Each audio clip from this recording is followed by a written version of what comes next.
projet est né d'une idée de Nathalie Goodwin de l'agence Goodwin, une des 3 sœurs Goodwin, qui a dit à Steve, tu devrais écrire un guide sur Montréal parce que tu connais toutes les bonnes adresses où il faut aller, aussi bien les bars, les restaurants, que les bonnes terrasses, les promenades qu'il faut faire. Donc Steve a réfléchi, puis ensuite il a contacté un agent littéraire qui m'a contacté. Dans un premier temps, j'ai commencé à faire des listes pour les lieux que je voulais écrire. Après ça, on m'a donné une commande de couvrir à peu près 100 lieux. Puis moi, j'en ai fait 85 en fait.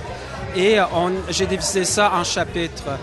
Donc, des promenades, des boutiques, des cafés, des terrasses, des bars et une section que j'appelle fourre-tout.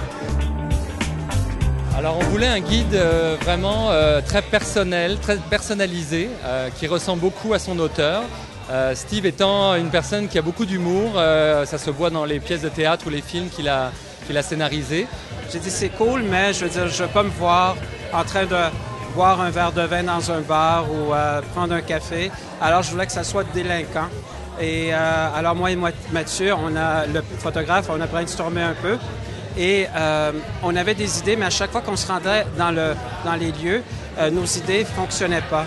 Donc, chaque ouverture de chaque chapitre sont des mises en scène très spontanées, finalement, qui au départ étaient prévues plus définies. Le noir et blanc, c'est l'idée d'Erwan. Et j'ai adoré le noir et blanc parce qu'en noir et blanc, on n'a pas besoin de maquillage, on a l'air plus jeune. Et je trouve ça plus classique, plus classé aussi. J'aime beaucoup le look noir et blanc.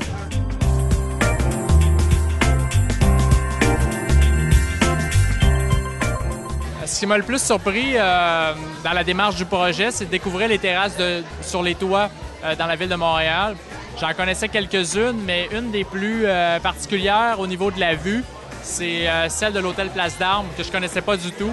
Je pense que ce guide s'adresse à tous les amoureux de Montréal en premier, les gens qui veulent sortir un petit peu des sentiers battus, découvrir des nouvelles places.